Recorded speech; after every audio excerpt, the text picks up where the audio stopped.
yeah. Yes!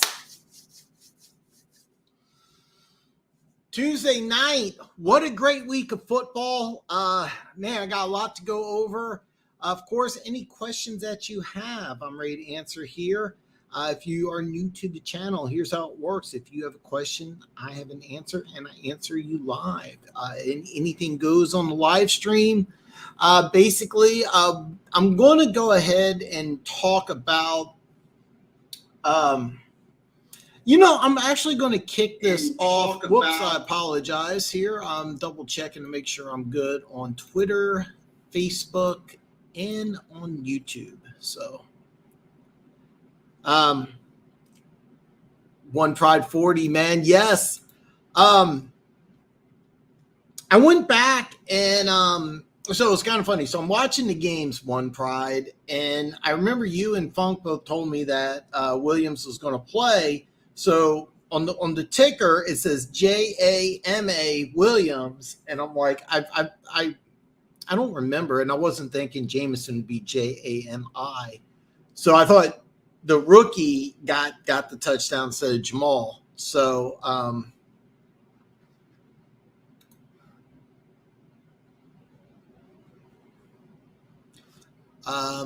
you are 100% wrong. Nope, that is not true.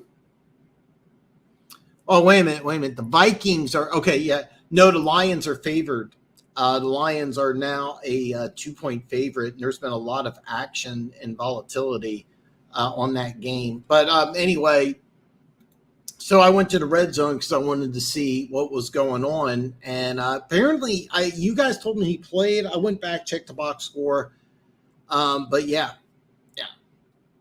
Yeah, the Lions are favored, and there's been a lot of volatility on that game. That line has been, I thought I had something written down, but there's been a lot of volatility. A lot of people are really kind of jumping up and down on that Lions game. It was 1.5, now it's 2.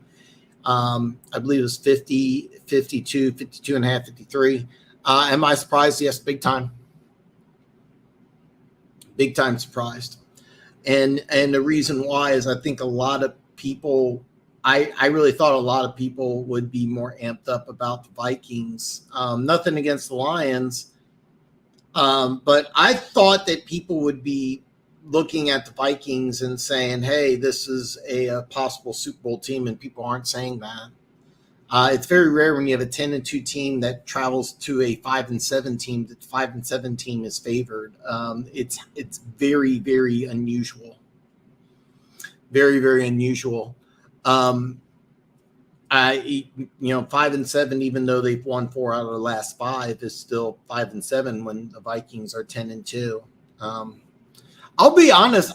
That's one thing I really just don't get. I'm really kind of floored on that. And to be honest, if I'm a Vikings fan, I'm pretty pissed.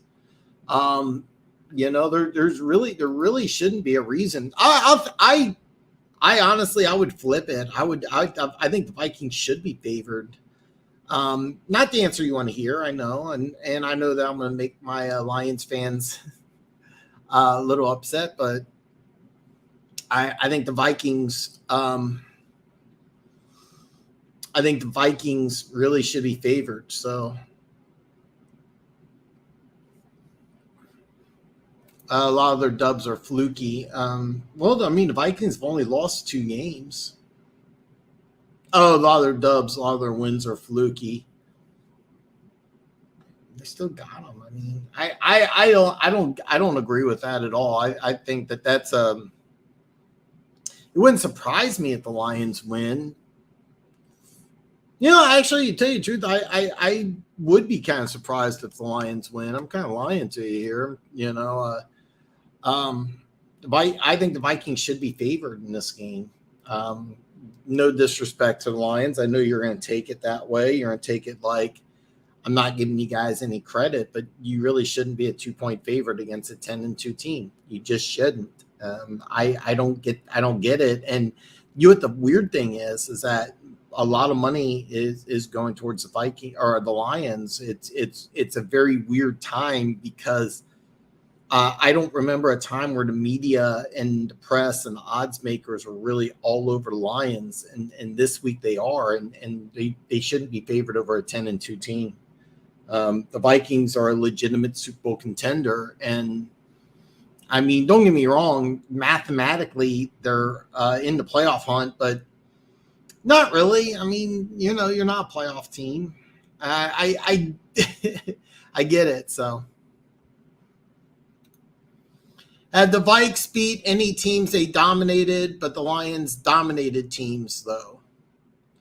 I think I'm going to tell you this here. When they beat Buffalo, that was impressive.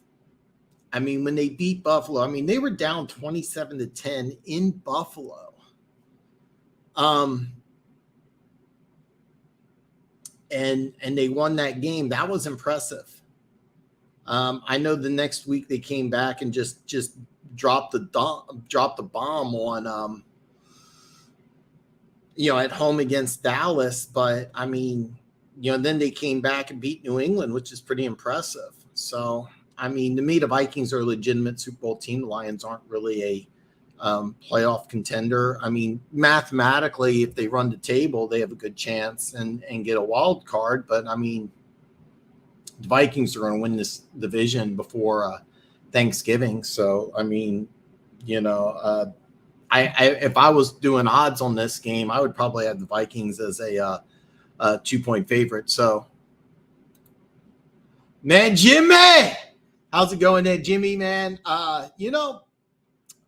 Jimmy, man, it's going good, man. Life's really good, man. I'm having a great time. Hopefully you are doing fantastic. I'm really glad you're here. Really glad you're here. And we should have too. Not really following that. All right, we'll come back to this. Sure. Yeah, I mean, usually, when, if you guys beat the Vikings and you're 6-7, we can, you guys are, should be pretty proud of yourselves. And the way the Rams are playing, you're going to have a good draft pick. But, I mean, realistically, you're not a playoff team, and the Vikings are going to the playoffs. I mean, Vikings are going to the playoffs. Like, this is a fact. They are going to win that division. The Lions are not going to the playoffs. So, I'm really surprised. This is the first time in a long time the media and the odds makers are all over the Lions, and I find it really surprising. Sorry about the Chiefs-Bengals game. Yeah, absolutely. It was a great game. And you know what the worst part is that I had to watch friends and Chiefs social media just lose their damn mind. 2/3 of Chiefs fan base wants to fire Steve Spags, the defensive coordinator. Over half wants to blame the referees or want a new head coach. It's really bad. It's really bad in Chiefs Kingdom. They're acting like their sky's falling, but I mean, the Chiefs are 9-3. It's a great game. And the Bengals matchup. Okay, this is why I never do power rankings. I would put the Chiefs over the Bengals, but the Bengals match up really well against the Chiefs. I thought about making a video because what the Bengals do on offense and what the Bengals do on defense matches up perfectly to what Kansas City does. And they have a real advantage when they play against Kansas City because offensively and defensively, they take the Chiefs. They're like Chiefs kryptonite. And Lou Amazola, I think that's how you pronounce his name. I could be wrong. He's the offensive coordinator for the Bengals. He is a head coaching candidate. And he is he's a guy that he has the blueprint. This is how you beat Kansas City. Watch Patrick Mahomes. They played against the Bengals 3 times in basically the last calendar year. I don't remember exactly last year when they played the Bengals in Cincinnati. I think it was around this time. And he's made Patrick Mahomes look mortal. So he's made Patrick Mahomes look mortal. So you gotta. It was a great game. Great game. The Bengals. Chiefs fans want to blame Spags. Chiefs fans want to blame the referees. And bottom line, The real truth is the Bengals just outplayed us. The Bengals did a fantastic job, and I don't think there's any Chiefs fans out there that are saying the most obvious thing. And the obvious thing is the Bengals outplayed the Kansas City Chiefs. The Bengals deserve the win. The Bengals did an A-plus job, and you're not going to see any Chiefs fans say the very obvious thing. And that the Bengals did an A-plus job. They have the recipe to beat the Kansas City Chiefs. They really do. Not if they take this L. No. The Vikings lose this game, they still are going to win the division. They are still going to the playoffs. And the Lions, whether they win or, I mean, don't get me wrong, if the Lions win and they're 6-7, because, I mean, San Francisco has a third-string quarterback. I'm not sold on Seattle. Let's take a look real fast here, because you're still about 2 games out. Basically, the team that you probably can't catch in the playoff race would be Washington. And that's probably the team. So, Washington right now would be on the outside looking in. They're 7-5-1. Detroit is team number 9, and they're 5-7. So, even if the Vikings lose this game, the only thing it's preventing them from doing is eliminating them from getting the one seed. So, the Vikings, whether they win or lose, they're still going to win the division. They're still going to the playoffs. The Lions have to win out and get very creative. Honestly, 10-7 may not get you in. So, Super Saiyan Lions 28-21. Lions win. Remember this. All right. I'm going to mark it. One Pride says 35-17. Lions book it. I will remember it. And by the way, my weekly picks video, I would love nothing more. Put those picks in the picks video. I just released it an hour ago. I have chapters in the video, so you can go directly to your team. Dan, amazement, what is up, brother? Dan, still alive in Survivor. Damn Titans, screw me 2 weeks straight on Pixel. How about the GOAT last night? Don't count us out. That Monday Night Football game was one of the best games I've seen in a long time. I'm an old school guy, and I love good defenses. This wasn't a situation where you have 2 bad offenses. You have 2 really good defenses going head-to-head, and the game really turned. If I remember right, it was 16-3. It's 4th and 1, and I really thought the Saints should have gone for it.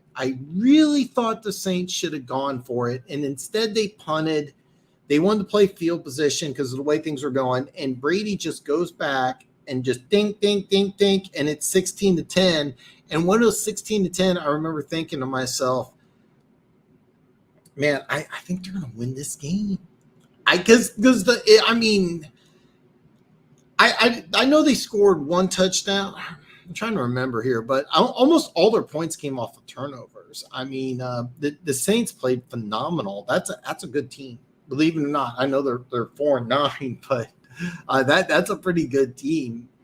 And the Eagles get the Saints' first-round draft pick, which is scary. But yeah, it's a matter of fact, it's going to be very interesting because they're in a great game next week against San Francisco. Great game against San Francisco. That's going to be a real fun game. Yep, because of the you slow start. We've been saying this for the last couple of years. What you're trying to do is you're trying to build towards next year. You're going to get your quarterback next year. I still think you draft a quarterback early, and if you get your quarterback early in the draft and then you use your first round draft pick on an impact player, you still get 2 picks in the second round. Yeah, you have a really good chance in 2023 to be a team that's dangerous. Let me ask you this one, Pride. I mean, try to let's say you get into the playoffs, all right? Let's say, matter of fact, I'm wearing Lions colors almost. This is like almost Honolulu blue. I got this a great T-shirt. I'm wearing Lions colors here. Let me ask you this, okay? 10-7, all right? What are you doing in the playoffs? Seriously, what are you doing in the playoffs? All right, you're going to go on the road. You're going to lose. You know, I mean, come on.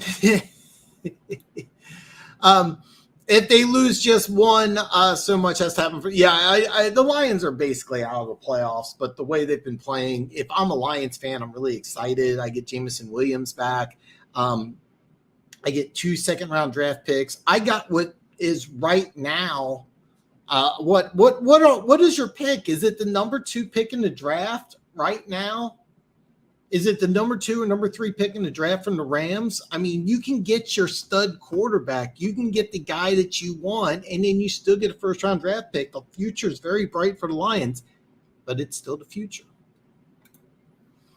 Now, I know we're not as good as before, but with Brady in our defense, we have at least a chance. What quarterback defensive combo do you fear in the NFC? Just want a shot, that's all. Not saying we're going to win.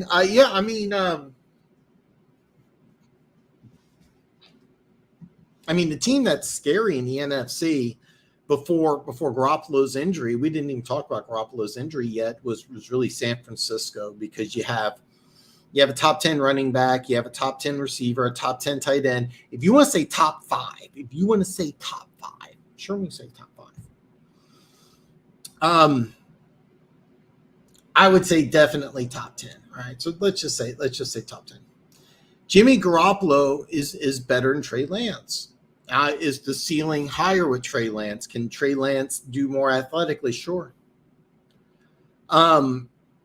But your third string quarterback, no, I don't want that. I mean, the team that I think is and they're the best team in the NFL right now is the Philadelphia Eagles. I mean, and it's fun because Philly has to play Dallas, and Dallas can legitimately say, hey, 54-19 against the Colts. I mean, that the Colts were if you watch that game, the game was a lot closer than the 54-19 would indicate. But it's a good team. It's a good team, and Dallas just beat the shit out of them. I mean, it got crazy, But yeah, 10-7 gets the Lions in. I've been playing the ESPN playoff. Absolutely, it does. Absolutely, it does.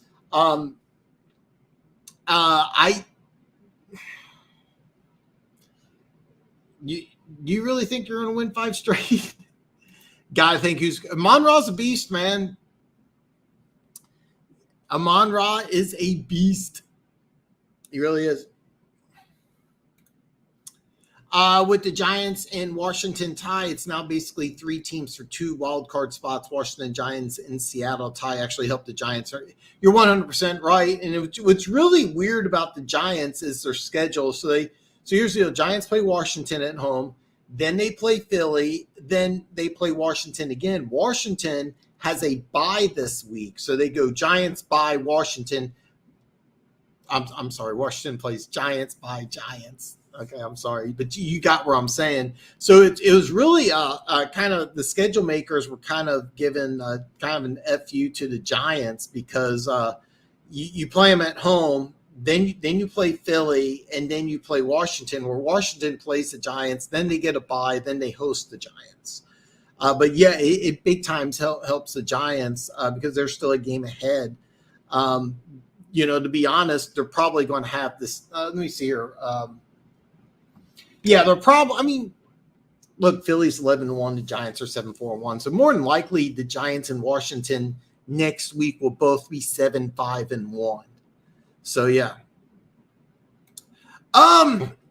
It could be. I still Jalen Carter's impressive, man. And I'm gonna be honest. If I'm Detroit, I would take Carter. Have the combine, make sure he's the guy you think he is. I would take Carter, and I would if you can't, let's just say you're in pick 15. All right. Let's just for fun, 2 and 15. Okay. Let's just for fun. I almost take Jalen Carter at 2 and then try to trade up from 15 to get the guy I really like. And there's lots of talk that NFL scouts love Levis out of Kentucky. I'm not really sold on him. I love Anthony Richardson, and I think he could be available in high teens, maybe 10. What you want to do is that you would want to trade up just to be on the safe side. And because you have 2 number 2s, that might be the route I go. However, if you look at Brad Holmes, what has he done traditionally? Well, they traded up to get the number 1 spot to take Jared Goff. They've been kind of manipulating the draft over the last couple of years to go ahead and have 2 draft picks to take a quarterback in this draft. I think you're going to take a quarterback with the first pick in the draft, whether it's 2, 3, whatever. Yeah. I really think that you're going to take a quarterback first, and then you're going to take 15, and you're going to get, I'm using 15 as an arbitrary number. You're going to get a really good player. I think an impact player. You can get a corner. You can get a wide receiver. You can get possibly an edge rusher or a defensive lineman. You may be able to get a really good outside linebacker prospect. Will Anderson's stock is just free falling in mock drafts lately. I wonder what's going to happen, but let me ask you this here. Let's say you get your quarterback at 2 and at 15, Will Anderson's available, which looked like he was going to be the number 1 pick a couple months ago. You get Will Anderson opposite Hutchinson. How bad is that? And that sounds crazy, but the way the draft is, that could happen, and that wouldn't be bad either. That Lions offense is pretty good, but I think next season they can have some expectations. They have a very bright future. Detroit's a scary team because you have rookies on all 3 layers of defense. Jameson Williams has speed and potential. I have questions about him, but he has potential. Amon-Ra is a legit number 1 receiver. DeAndre Swift's a monster. You got to do some stuff in free agency. You have to figure out what you're going to do with your running backs because Jamal Williams, his contract's up. He has, 12, 13 rushing touchdowns? He's not going to come back for cheap. He's not going to take the hometown discount. It's really funny. All fan bases think that, their team, they're going to take a hometown discount. No, Jamal Williams deserves to get paid. Somebody's going to pay him. He deserves to get paid, and he should get paid. Will the Lions be able to pay him? That's going to be the interesting question. And because I think it's really important because DeAndre Swift's not a guy that you can rely on to get 20 to 25 touches. Do you want to draft a rookie early? But John Robinson, the running back out of Texas, do you want to use first-round pick on him? Can you afford it if you're the Lions? If it's Philly or Dallas, then you're right. Philly and Dallas is going to be interesting because that's that's not. I think Philly's the best team in the NFL. Do they have that home field, or I'm sorry, do they have that NFC East locked up? No, they do not. They still have to play Dallas twice. I believe they still have to play them twice. I know they play them one more time.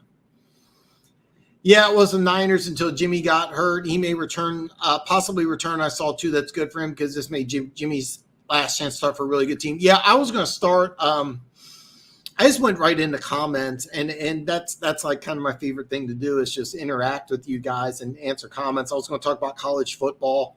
Then I was talk about the injuries. Jimmy G could come back for a playoff push, and I think that would be smart because, yeah, Jimmy G, I saw that injury, and I'm like, oh, my God, because I heard it was multiple breaks. It turns out to be it's not a Liz Frank injury. There's a chance he could come back, and to be honest, mobility is not really his thing. So the 49, okay, 6 weeks can he return? Maybe, and it'll be tough. It'll be tough.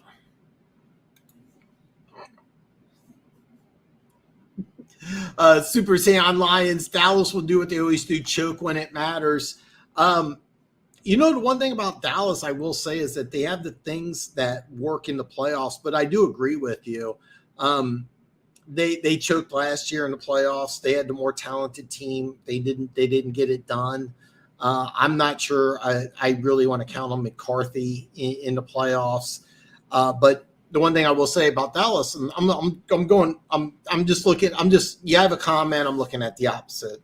I kind of agree with you, but they have a defense and they have a running game, and those things travel. And more than likely, you're not going to win the NFC East. So you're going to have to travel. The question is, you're probably, to be honest, the way it works out, you're probably going to have to travel to Tampa Bay, right? And who do I like, Tampa Bay or Dallas? In Tampa Bay for the playoffs, I would probably take Tampa Bay. 5 straight is a tall order. I think Lions fandom is excited because he just watched them play the most complete game they've played since Caldwell. Yeah. They're pretty much eliminated from the playoffs. But if you're a Lions fan, you should be very excited. You should be happy. You should be pumped up. And you also should be excited that you're favored against a 10-2 Vikings team. I mean, I know Jimmy. Hey, listen, Jimmy, this is me, man. I mean, let me ask you something. You don't have to post, but just me and you. I mean, who would you put money on? You're betting on the Vikings. I know you are. Dude, I'm seriously, the Chiefs fans here on social media. I'm in a group text. My boy Buffa wants to fire Spags. We're in a group text. This guy, Scott, really doesn't know football that much, but he's a Chiefs fan. He wants to fire Spags. He's like, well, who should we hire? And I'm like, you guys have got to be losing your mind. Other people are blaming the refs. People just want a new coach. It's crazy. It's crazy. Chiefs fans have lost their freaking mind. The sky is falling. I would not be surprised if there was like a dozen people that committed suicide. It's crazy. I probably shouldn't say that. I'm probably going to get flagged by the YouTube algorithm. Chiefs fans have lost their damn mind. Chiefs Kingdom's quickly becoming the dumbest fan base in all of sports. It's that bad. The Golden Rooster. Yes. Oh, God. The Golden Rooster's been with me for a very long time. I haven't seen you. The answer is, should the Falcons start Ritter? I think the answer is yes. I like Ritter. I am so glad to see you. I like Desmond Ritter. I want to see what he can do because Ritter has a chance to be the long-term solution. Marcus Mariota does not. I've been impressed with what Mariota's done. He might give you the better chance to win this year right now. What would be the harm in giving Ritter a shot? I mean, I know you're only one game. By the way, you should beat Tampa Bay. You should beat Tampa Bay. You got robbed. I would start Ritter. I like Ritter a lot more than a lot of people, though. I think you need to give Ritter's. I'm going to tell you right now. It wouldn't surprise me if Ritter starts one of these last couple of games. You tell me, you're down there. Is the fan base thinking that Mariota is significantly better and he gives you, without question, a better chance to win? Because if so, then while the playoffs are still a possibility, while you still have a chance to win the South, you definitely want to go Mariota. I personally, I want to see what this kid can do. Because do I want to draft a quarterback next year? That's my big question going into the draft is if I'm the Falcons, because this is a big edge rush draft. I was just talking about Will Anderson. Wouldn't he look great in the Falcons uniform? This is a solid edge rush draft. There's this good corner draft. You could draft a corner. You could draft an edge rusher. You need some help defensively, okay? Or do you want to use your first-round pick on a quarterback? I want to know this, and the only way you're going to find out is if you get Ritter a chance. So I thought the Browns defense basically won the Texans game. Rustin looked rusty and off. Yeah, it was comical because I'm watching that game, and I'm like, Houston's going to win this game. And then to be honest, Houston lost that game. The Browns did win that game. It was I think 2 or 3 defensive touchdowns, or in a special team. It was a special teams touchdown, and I think 2 defensive touchdowns. I know it was at least, I'm pretty sure it was 2 defensive touchdowns. Yeah. So, and the Houston Texans, I think they just mailed it in. I think that they could go a new head coach, whoever's going to be their number 1 pick. I think it's Young, but there may be some talk that Stroud's a better option. If you're talking for your Lions, absolutely it could be. There's going to be some good corner. This is a good edge rush draft. This is going to be a good corner draft, edge rush draft. The one thing I can pretty much say, I don't know the whole situation. I don't know. You have to tell me, is one of your starters on your offensive line a potential free agent? Because if so, you could actually go offensive line, but I don't know. So Richardson is 4th among quarterbacks. He's so intriguing as a pick with his athletic talent, arm, and size, especially in today's NFL. Depends who gets him, who develops it. Absolutely. And I think Levis, the Kentucky quarterback, who is probably number 3 on that list. He's another guy that's also really interesting. I watched him play. I understand why NFL scouts love him, but I mean, to be honest, I would put Richardson over Levis or Levi's, because if I'm an NFL team and I draft Richardson, I know I can get creative and use him a handful of snaps in a game. I can have him do the read option. I can have him do some running plays. I could have him do some very simple passing plays just to get him used to the NFL speed. And I'm thinking he's a guy that I would want to start in 2024.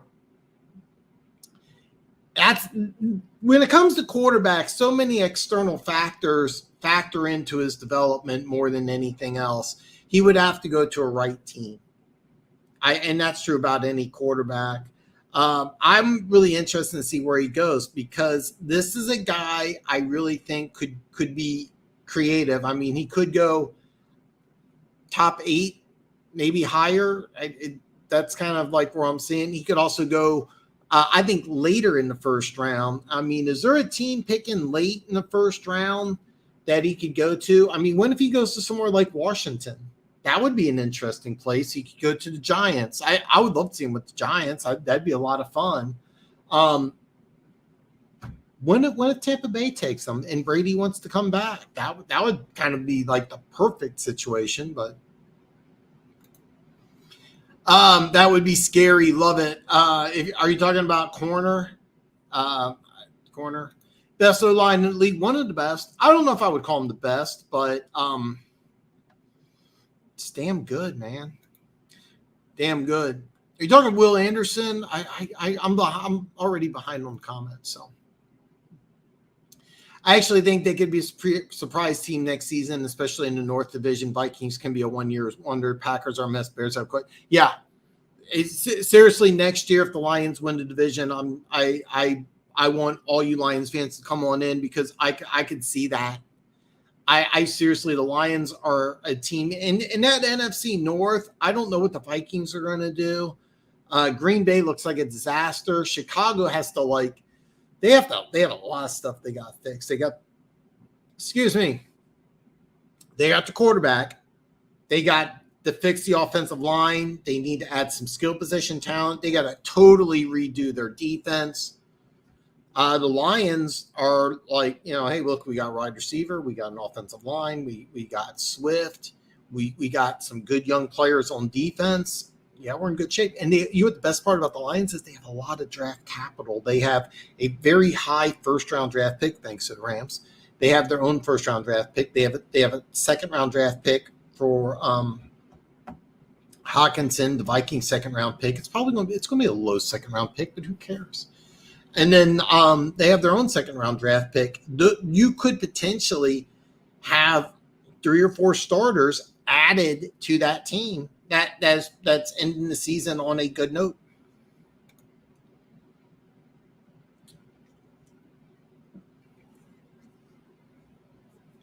What is it that the Bengals do to give the Chiefs fits? Okay. I thought about making a video because it's everything, offensively and defensively. Offensively, here's how you beat Steve Spagnuolo's defense. He likes to play man, and he likes to get creative with the blitz package. Okay? Joe Burrow has ice water in his veins. I'm not saying I'll be honest with you, I think Herbert's better than Burrow. Burrow does have ice water in his veins. You can blitz him. He does not care. He does not care. And that's one thing the Chiefs do is that they'll bring blitzes from different areas, but it's not an overly complex defense. It's not like the Steelers with the zone blitz where they have blitzers and dropping people on the coverage. It's not that type of defense. But what the Chiefs love to do is play man defense while blitzing, and your receivers have to make a play. Well, the thing is with Cincinnati is they got 3 wide receivers. All 3 of them can make plays. Chase and Higgins one-on-one are monsters. And then, their nickel wide receiver, he's really, really good. He dropped a touchdown, by the way. I'm drawing a complete blank on his name. Went to University of Pittsburgh. One of my favorite players. Anyway, they have receivers that can beat one-on-one coverage. And the one thing about the Kansas City Chiefs, they're starting 2 rookie corners. All right? They're going to be good players, and they're playing really well. But bottom line, you got a quarterback with ice water in his veins that's throwing 2 wide receivers that can beat one-on-one coverage. If you watch the game the play that iced it, 4th-round pick, Joshua Williams, is one-on-one against Higgins. He's in great position to make the play. Higgins just made the play. That's a great play. There's a lot of quarterbacks, great quarterbacks that doesn't have ice water in his vein. Give me a quarterback more cool under pressure than Burrow. I don't think there is one. I really don't. Mahomes can get more creative. I mean, Mahomes is better than Burrow. I mean, no question, but Burrow's 3-0 against Mahomes. The reason why is that the Chiefs defense, how you beat the Chiefs defense, you have to have ice water in your veins. Burrow's as good as anybody. You have to have wide receivers that can beat one-on-one press man coverage. And they have 3 receivers. All 3 of them can do it. And the thing is that Kansas City, what they tried to do, and it's not natural for them to do it, is they really need to run the ball. They really need to run the ball because they don't commit to the run. Okay, I'm okay. I thought about making a video, and I'm behind on comments, but I explained offensively. Defensively, how the Bengals attack the Kansas City Chiefs is genius, and that's how you do it. And the short version is if the Chiefs ran the ball more and had a more effective running game and committed to it, they would be able to beat the Bengals. But that's not Andy Reid's DNA. That's a short answer. Offensively, I think Jamal Williams is more than earned to get re-signed. He's about to have 20 touchdowns. Well, that's the whole thing is that he deserves a big time raise.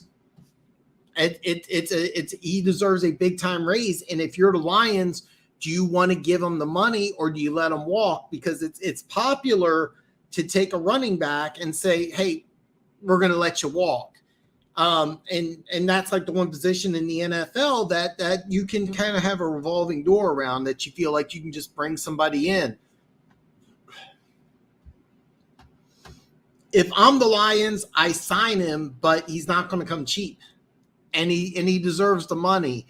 If I'm the Lions, you got to try to lowball him. But if I'm Williams, I don't accept it. I get over market value.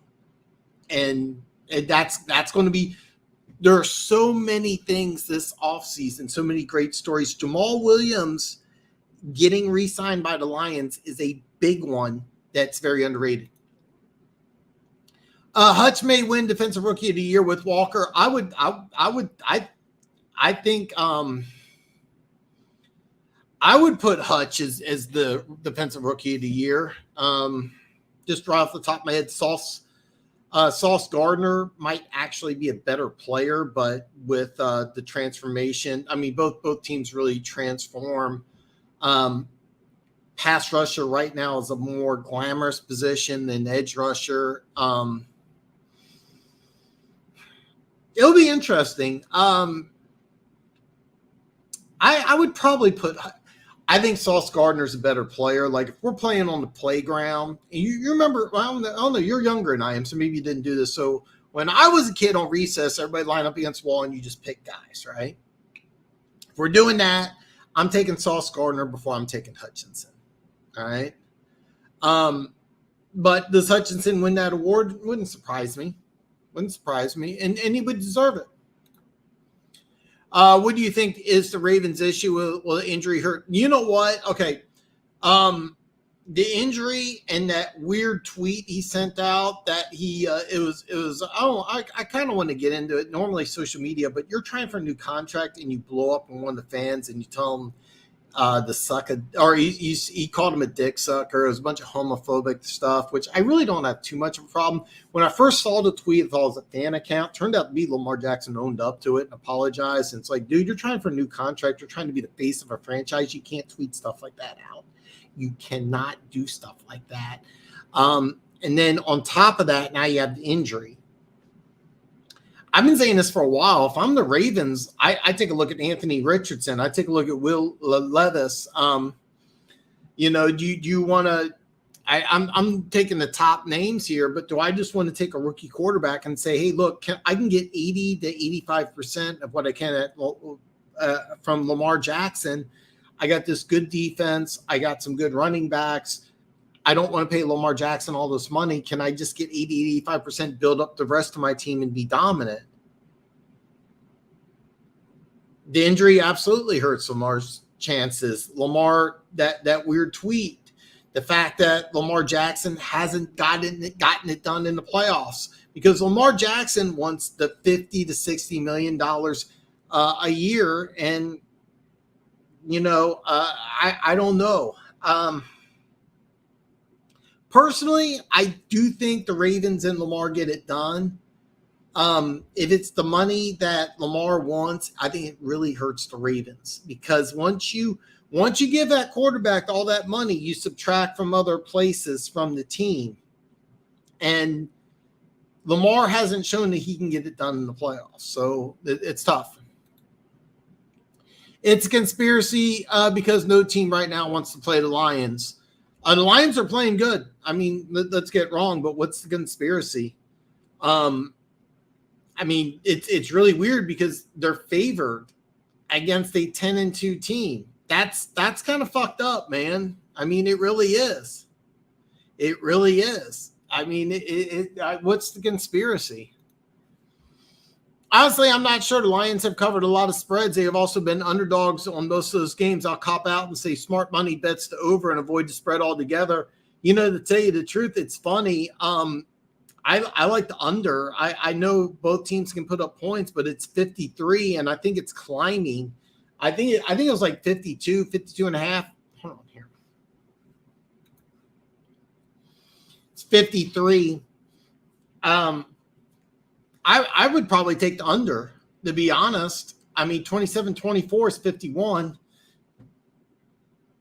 I think that what people are going to do, and I think a lot of people are going to bet the over. I think there are going to be some sharp bettors that are going to wait and get under 53 and a half, maybe even under 54, and really be happy. I'll be honest. I'm really surprised the Lions are favored. I'm really surprised. You should be, man. Dude, if I'm a Lions fan, I am excited. You have I should have checked before, and I didn't. You have the number 2 pick in the draft right now, and you're playing good. You should be really happy.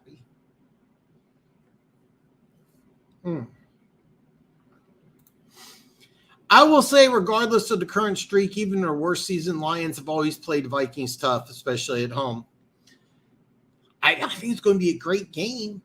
I mean, it's going to be a great game. I mean, it really is. It's going to be a fun game. I mean, seriously, these noon games, all of them are pretty good. You got Vikings, Lions, Jets and Bills. The Jets beat Buffalo earlier in the year. You got Philly, New York, Cleveland, Cincinnati. Cleveland beat Cincinnati earlier in the year. Houston, Dallas is a snoozer. Jacksonville, Tennessee, probably not too exciting. Baltimore, Pittsburgh, how much fun is that? The NFL's, give credit to the NFL. Give credit to the NFL.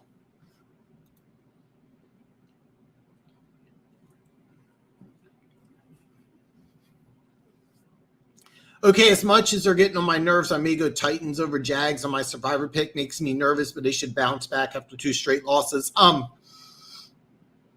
It's in the description below. Check out my video, but I'm going to ruin it for you. The Titans have not lost to a team all year with a losing record. Not one loss against a team with a losing record.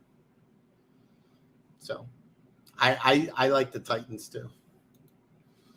If the Lions beat the Vikes, the Lions have arrived. No. Because even if they win and they're favored, you're probably not getting to the playoffs. So what did you do? You're 9-8 or 8-9. You're on the outside looking win. You get your high draft pick from the Rams. The answer is no. If you beat the Vikings, it's a big win. You arrived where? You're not going to the playoffs. You win or lose. This is a building block to 2023. And you should be excited. I'm not trying to tamper your expectations. I'm not telling you not to get excited. Seriously, you guys would be partying in the streets right now if you're 9-3 like my Chiefs. But you didn't arrive if you beat the Vikings. You're going to get on ESPN. You're going to get on the NFL Network. You're going to get on Sports Talk Radio. Like, hey, do you want to play Lions in the playoffs? And people are going to be like, man, that's a pretty scary team. They're getting hot, and they have a lot of things that you like. You're not going to the playoffs. You want to get better. Your goal should be to stay healthy. You want Jameson Williams to look good, but you didn't arrive. I'm pulling for you guys. Don't get me wrong. I mean, I get a lot of loves from Lions fans. I'm not anti-Lions here, but I mean, you're not going to playoffs, win or lose. So, Foskey from North Dakota, no. He's the defensive end out of Notre Dame. Once there's a lot of draft stuff, and oh God, I am really behind on comments. Yeah, he's another guy. It's going to. This is a very, very good edge rusher. You have outside linebackers. I'm just grouping them all together. But yeah, and I apologize. I'm so far behind. Divisional component matters. Think Washington beating the Eagles. Yeah, I mean, okay, is that what you're saying? Like Detroit beats the Vikings? Maybe. Oh, like Ojolari. I did too. Him and Thibodeau are going to do a lot in New York. Hawk hasn't really done much with the Vikes. Yeah, I saw that he was getting a lot of opportunities early. I don't know what he did last week off the top of my head. One Pride 40, honestly, win or lose, I expect Hawk to have a big game. We don't cover tight ends well. Put Kirby on him. We're good. J-Mo's going to blow up. Well, he no catches. I mean, I don't know what he did, but I saw no catches. So a guy, he's all right. It'll be interesting. I wouldn't bet on it, but it's interesting. Tyler Boyd, that's what I was thinking of. Yes.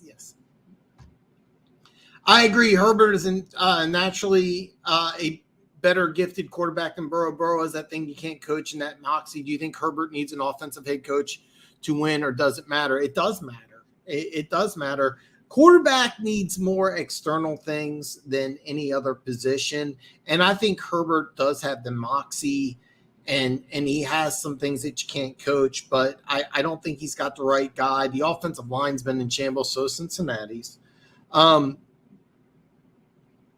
But you need so many things to go right. I mean, listen, Mahomes is still the best quarterback in the NFL, but he got very lucky. He got Alex Smith to mentor him. He got Andy Reid as the head coach. He has a future Hall of Famer in Travis Kelce. He has what looks like a future Hall of Famer in Tyreek Hill the first couple of years to really help accelerate his growth. There's so many things that you need for a quarterback to be successful in the NFL. So many things that you need. So Herbert doesn't have a lot of those things. I don't think the head coach is a good one. There's a lot of talk that Sean Payton wants that Chargers job, and that would be scary for the whole AFC.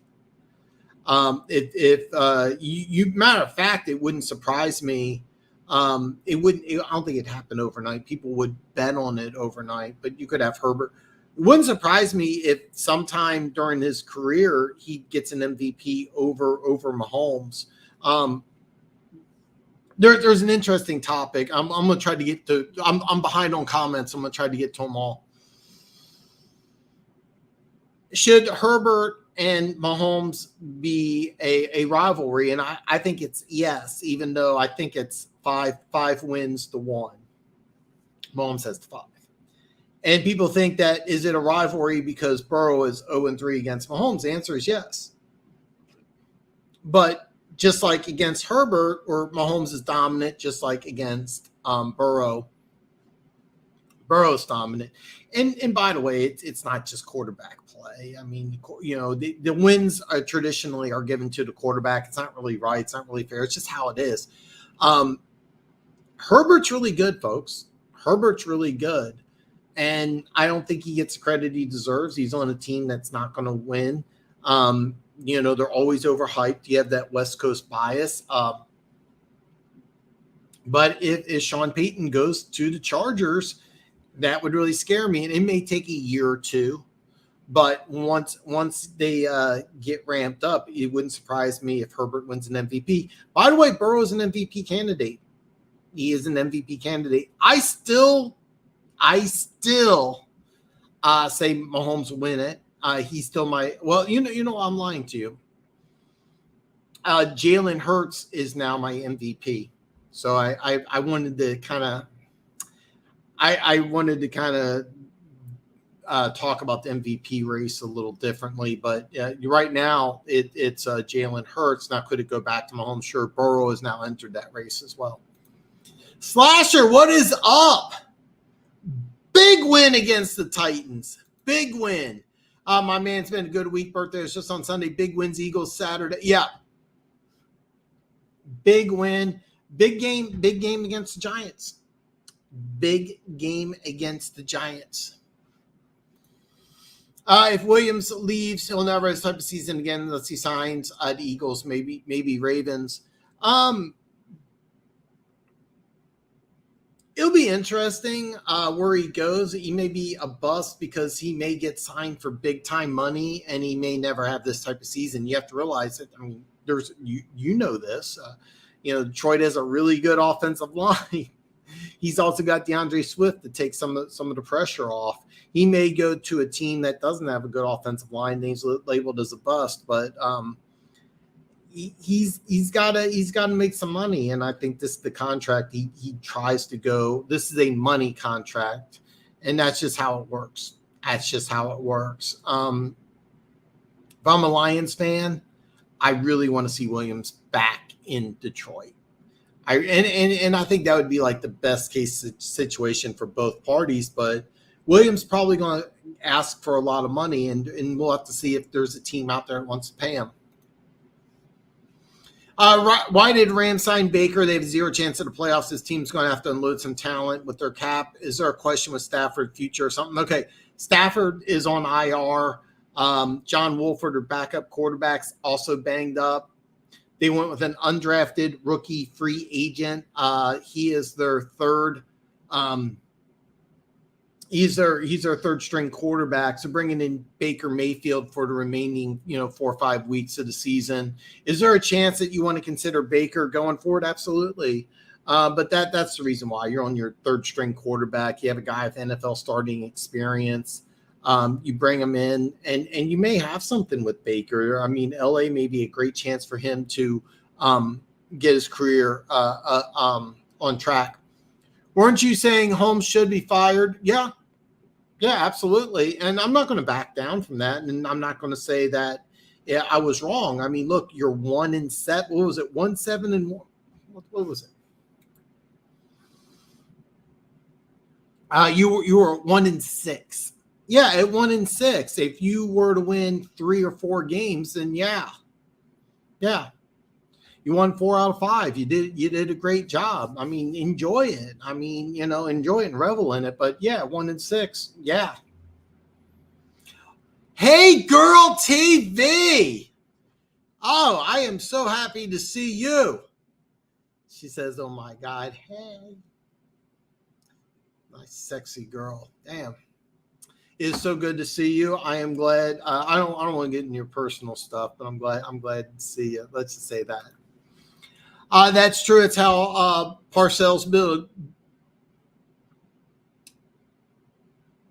Says you said Parcells, but okay.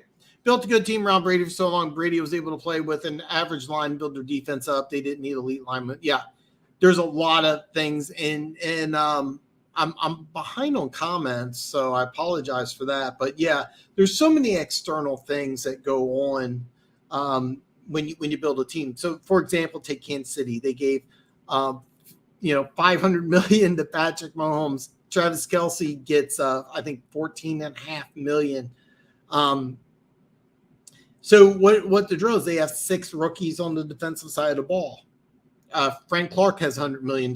Chris Jones signed a big-time contract. I want to say he's making like 20 to 25. By the way, Chris Jones is a free agent. That's another guy that you have to figure out. So what did they do? They got rid of Tyreek Hill. They got rid of the Honey Badger. There was also some other older free agents, and you have to make some moves like that. And that's the tricky thing in the NFL. If you add one place, you got to subtract from another. And that's how, New England was successful. And one other thing is that if you noticed, you had guys that wanted to play with Brady that wanted to play that would probably take less than market value. I'm talking Julio Jones. He probably could have got more money somewhere else. So number 4, Seattle. Seattle, huh?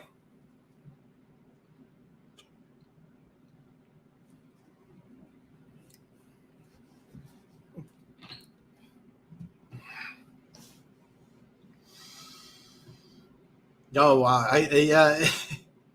As a Chiefs fan, watching Denver just self-destruct is just awesome. So, but number 4 is still good. Number 4 is still good. That's going to be interesting. I mean, the Lions draft is going to be very, very interesting. With some quarterbacks, you need elite talent around them, and it hampers your ability to build up other parts of your team. That's been a Packers and Rodgers issue. He wants money, then complains about the D. Well, yeah. I mean, take a look at the Saints. If Breeze took less money, is there a chance they could have done some more with the Saints? The Saints are a team that kind of went all in the last couple of years, and it didn't work out. But Breeze is another guy. Maybe if he took a few less dollars, he may have won a couple more Super Bowls. It's kind of fun. Take a look at Arizona. They gave Kyler Murray his money, 4-8. I mean, there's a lot of things wrong with Arizona, but yeah, that's part of it. Yeah, this year NFC quarterbacks in the playoffs aren't scary at one point. Realistic, I'd rather just see progress. What good is it? Yeah. I mean, to sit here and say, yeah, the Lions arrived. I would rather, to sit here and say that, he arrived. I would rather just say, hey, look, let's build a 2023. Big Papa Pepper. Braden, I haven't seen you in a very, very long time, man. It is so good to see you back in the chat, man. It is so good to see you back in the chat. I have known Braden for a very, very long time, and he has not been, I haven't seen any comments or anything from Braden in years. So Braden, it's very, very good to see you, man. Super happy you're in. Harbaugh Colts rumors are crazy to me too. I know it's the NFL. I know it's a former team, but Michigan right now is a better job, even better than the Broncos job. Only job I consider would be the Chargers. Harbaugh was a Charger too, I think. I don't know, but Harbaugh did coach at San Diego State and at Stanford. So I don't remember if he was with the Chargers or not. I know he was with the Colts. I know he was with the Bears. I don't know exactly, but even though he did take a pay cut at Michigan, I think he's still making like $10 million. He was making, I think, like $12 million a year, and he took a pay cut. But I think he's still making like $10 million a year. It was funny because when he was with San Francisco, he was one of it was like somewhere between like 25 and 30 among head coaches, and he took like San Francisco to the NFC Championship game. He did a lot of things with he took him to the Super Bowl. Yeah, he lost against his brother. He was one of the lowest paid head coaches in the NFL. So when he went to Michigan actually almost doubled or tripled his salary. It was doubled almost the first contract, and then they gave him a raise, and then they asked him to take a pay cut, and now he's beaten Ohio State twice. And it is a lot of the top college coaches, like Kirby Smart, coach at Georgia. I think he's making like $12 million a year, or $11 million a year. Hugh Freeze, who just signed the contract with Auburn, I think he's going to make around $10 million. Lane Kiffin was making, I think, like $7.5. Yeah, they actually had Lane Kiffin's contract on Twitter. It was really interesting because it was like, if he was ranked in the top 25, he gets like 500,000, and top 15, it's like 1 million. If it's like top 5, he gets like an extra 2 million. But the top SEC coaches make just as much as the NFL guys. I have no idea what Deion Sanders signed for. We didn't even talk about Deion Sanders going to Colorado. I was going to talk a little bit about college, but we're with as many comments as I'm behind on, I think we'll skip that. There's rumors about Harbaugh coming back to NFL. If I'm Harbaugh, unless he really wants to prove something. I think he's very happy at Michigan. He's making a lot of money. They have some really good recruiting classes coming in. They have a lot of talent there. The facilities at Michigan are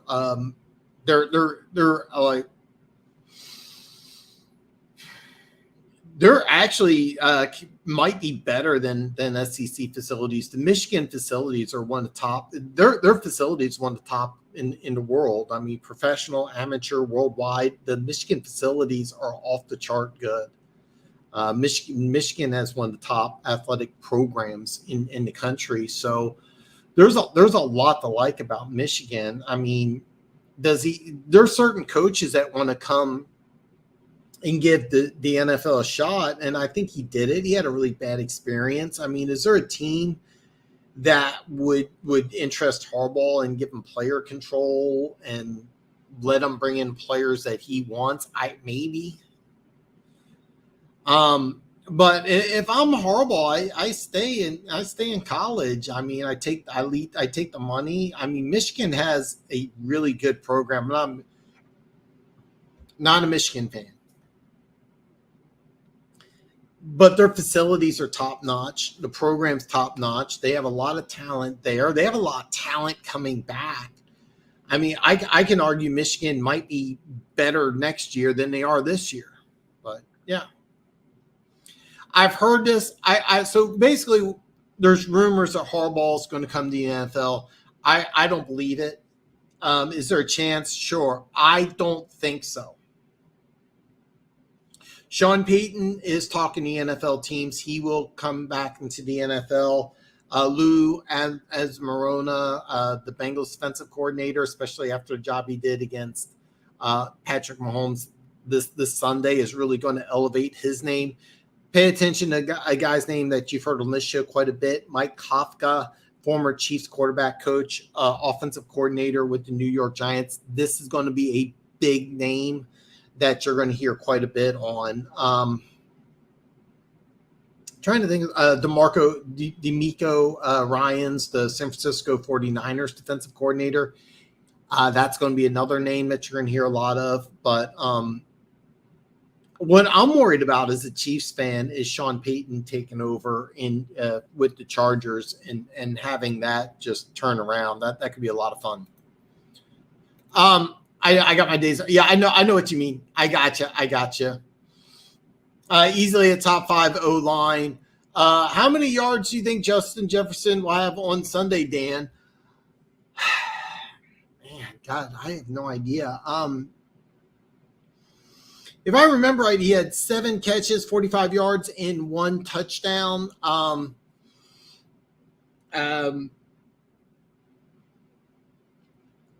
don't know. Seriously, I think he could have a big game. I honestly, there's going to be a bet on DraftKings, and you can go head to head. Amon-Ra St. Brown versus Justin Jefferson. It wouldn't surprise me if Amon-Ra beats Justin Jefferson in yards. So I'm going to skip that one, Pride. Come on, man. Pats, I'm sorry. Yeah, I got it. Okay, I'm sorry. That's how the Patriots built a good roster. They didn't have to invest in an elite line because of his style of play. They didn't need an expensive right or left tackle. And what it is that because Brady also took less money. He didn't break the bank like a lot of other teams did. One thing about Patrick Mahomes, you see the $500 million, but it's actually a very team-friendly deal. And when they reset the market, they forced teams like Buffalo and Arizona and now Baltimore to break the bank. So, contract negotiations, Brady took less money famously throughout his career. And, the one thing about the Patriots is that they were really good in bringing younger guys in. Another thing that they did, and this is the same thing that you're seeing Detroit do and the same thing you're seeing Philly do, is that they constantly traded down to get picks next year. The Patriots were constantly getting multiple picks in the first, 75 picks. There's a lot of times Patriots would draft 4 or 5 players in the first 75 picks. They would have 2 first-round picks. They'd be later first-round picks, and they would usually pan out, except for the wide receiver position. For some reason, New England could never pick a wide receiver. That's how they did it. They did a fantastic job. And take a look at Philly. Take a look at Philly. Philly's going to have they're going to get the Saints first round pick. Well, I have no idea what that is right off the top of my head. I mean, I think right now it's a top 5 pick, and they're 11-1. So yeah.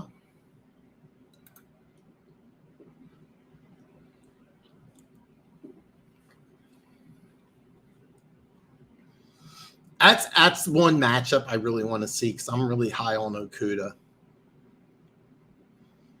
Okuda against Jefferson is going to be a lot of fun. Cliff! Oh, man. It is good to see you, man. I'm actually, you know what? I'm glad you posted that. We did not even talk about it yet. We didn't talk about it yet. Deion Sanders in Colorado. I kind of thought that all of the positions. So he was talking to Cincinnati, USF, South Florida, and I thought that would have been a great signing. In Colorado, I did not get why Deion took Colorado. The only thing I can think of is that it's beautiful. I mean, it's a beautiful area. His son, believe it or not, nobody's talking about this. His son instantly becomes a Heisman candidate. He's going to be a starting quarterback. He's going to play in a Power 5 school. They're going to run a wide open offense that's going to feature his son as the quarterback. He's going to put up gaudy numbers. Deion Sanders' son is a Heisman candidate, and it's going to be very interesting. Poor Gator. Yeah, Denver. I don't think he would mind. I don't think he would mind, but he's been texting me. He's probably not going to be on the show for another week. He's got some interesting stuff going on. Kind of developed kind of a friendship, and he texted me, so I'm aware of it. I don't want to reveal, but he's got some shit going on. Yeah.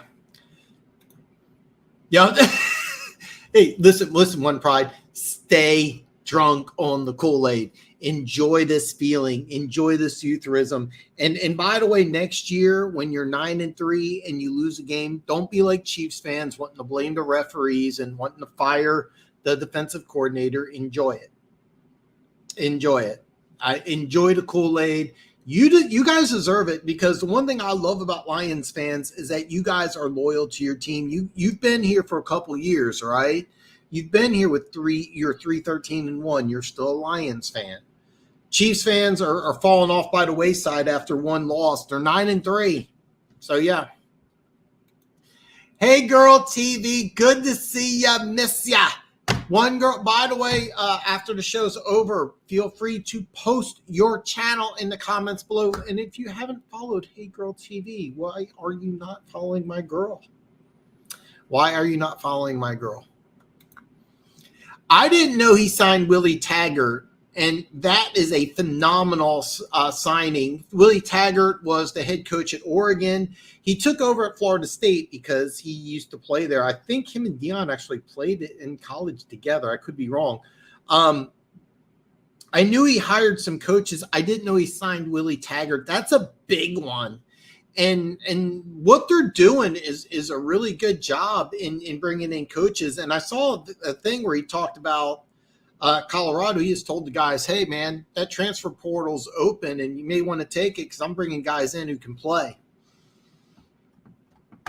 I'm going to follow Deion in that Colorado very closely. I'm still surprised. I think Southern Florida would have been a better opportunity for him because, I mean, you know this. He's still beloved in the state of Florida. He could recruit in that area. In Colorado, a lot of people don't realize this, but in Colorado, the place you really want to recruit, and it's going to sound a little crazy, but in Colorado, there's not really a big high school program. In Colorado, when they were really big, and now keep in mind when they were really big in the late 80s, early 90s, and they won a national championship, I'm old enough to remember that. They were part of the Big Eight, so they were playing against, Oklahoma. Nebraska was still really big. They were actually recruiting big because the head coach Bill McCarthy, he had a following in California. But now, if you want to coach or if you want to recruit in Colorado, you got to nail Texas. You got to nail Texas, and it's a hard sell because you're trying to sell the kids in Houston and Dallas. You're trying to sell them Boulder. It's a night and day situation. And also, if you're a 4 or 5 star player in Texas, you have the opportunity, to play in the SEC, which if you're in the SEC, you know that the odds of you getting to the NFL are a lot better. Can Deion nail those 4 and 5 star kids at Colorado? Because Colorado, you got to recruit, you got to nail Texas and you got to nail California. And that's kind of interesting because I could see Deion recruiting kids from Florida and Georgia. But at Colorado, it's a different recruiting strategy. It's going to be really interesting. I'm going to follow this. One Pride 40 says Raiders need to fire McDaniels. Raiders won 3 straight. The Raiders are looking good. They've won 3 straight. Josh Jacobs leading the NFL in rushing. Defense is starting to get better. The defense has a lot of holes in it. a lot of holes. I disagree completely. I mean, the Raiders, you talked about, I mean, the Raiders and the Lions have the same record. They really do. They really do. The Raiders won 3 straight. They're 5-7. They're going to play the Rams. They're probably watch the video. Please watch the video. I just released it a couple hours ago. But the Raiders are actually at 6-7. The Raiders have a legitimate chance to make the AFC wild card. It's kind of interesting because if they win at 6-7, the Chargers, that's going to be interesting because they could be 6-7, they could be 7-6. Patriots 7-6, 6-7. It's going to be interesting. I agree. D'Amico Ryans is a name you will hear. I think Dan Quinn gets a call too. He's done some good things to the Cowboys defense. Kellen Moore could too. Could be, both Kellen Moore and Dan Quinn are names that are. I'll be honest with you. If I'm both of those guys, I stay in Dallas.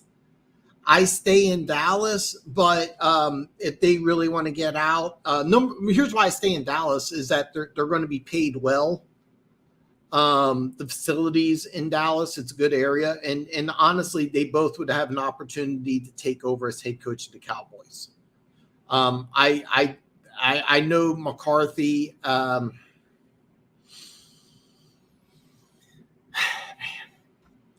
just saying I would stay in Dallas, but it wouldn't surprise me if those guys get interviewed. I wanted to talk about this. I didn't get an opportunity, and there's got to be something behind this because now I will say this: they haven't hit a lot on their free agents. They've also missed on some draft picks. They had a first-round draft pick who played right tackle. He was from Georgia. I don't even think he played. He had like some off-field issues. They had to release him immediately. He signed with Miami. They had like a weird DUI and it's now out of the NFL. Very, very weird situation. A lot of people blame the trade with AJ Brown, which I didn't think was terrible, but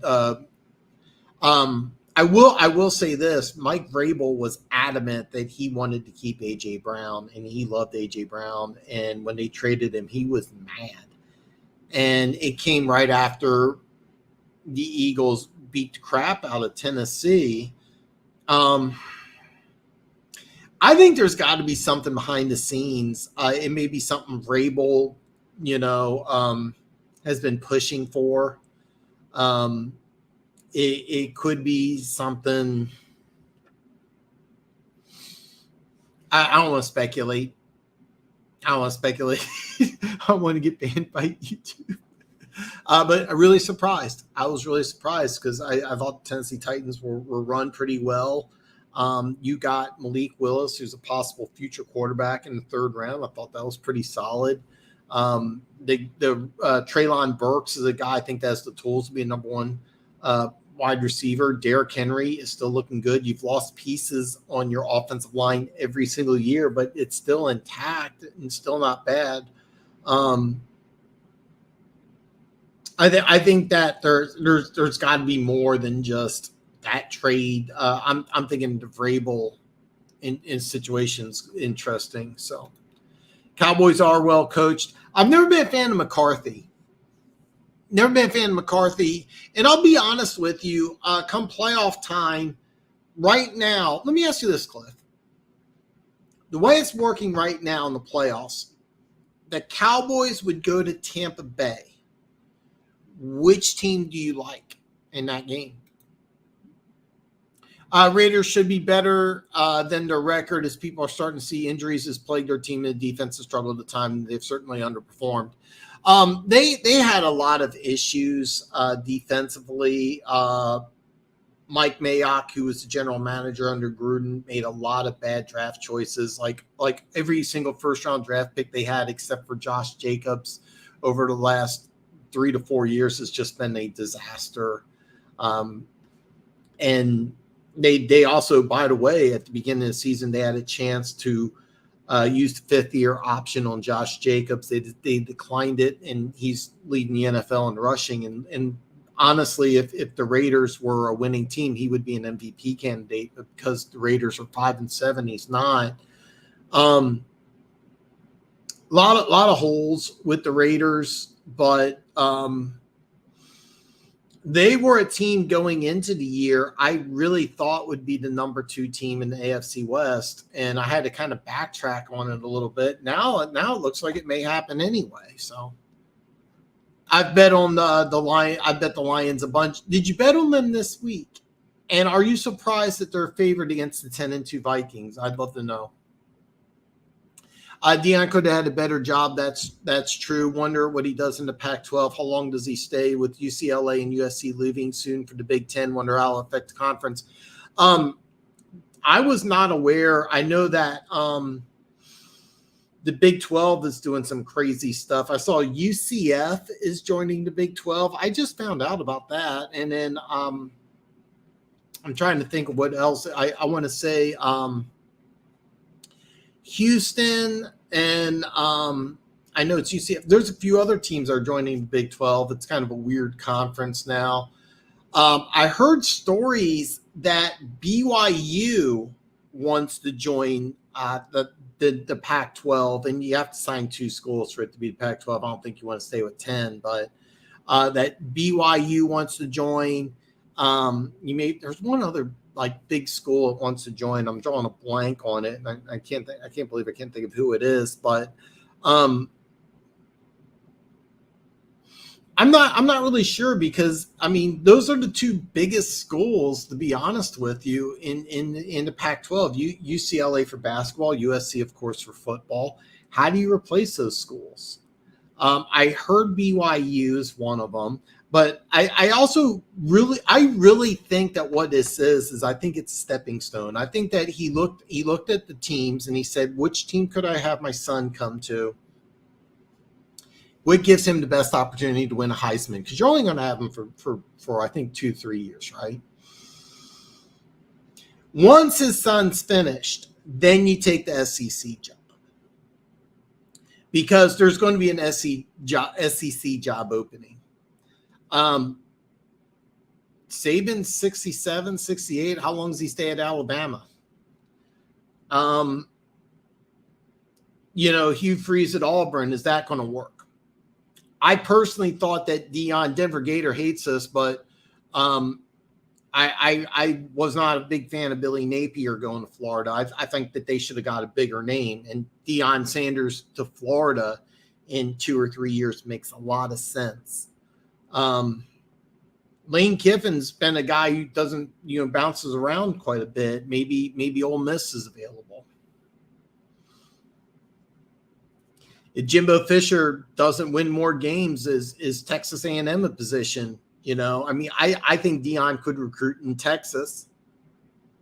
In order to win in Colorado, you got to recruit in Texas. So, Deion's not, but Deion's, by the way, if you're not aware, and I should have started with this, Deion's not staying in Colorado for 10 to 15 years. He's not, this is a stepping stone. All right. Deion's going somewhere else. So Deion's going somewhere else. I personally think that he took the Colorado position because of USF, Cincinnati, and Colorado. I think he took Colorado because it's the best chance for his son to win a Heisman, the best chance of his son to put up big numbers and go to the NFL or Canadian football. I have no idea what kind of a prospect his son is, to be honest. That's my thought process. This is a stepping stool. I think he's gonna go somewhere in a few years. We'll find out where. Dude, I'm not sure.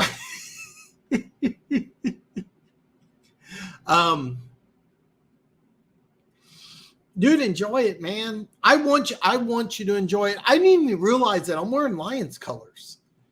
I'm with you guys, man.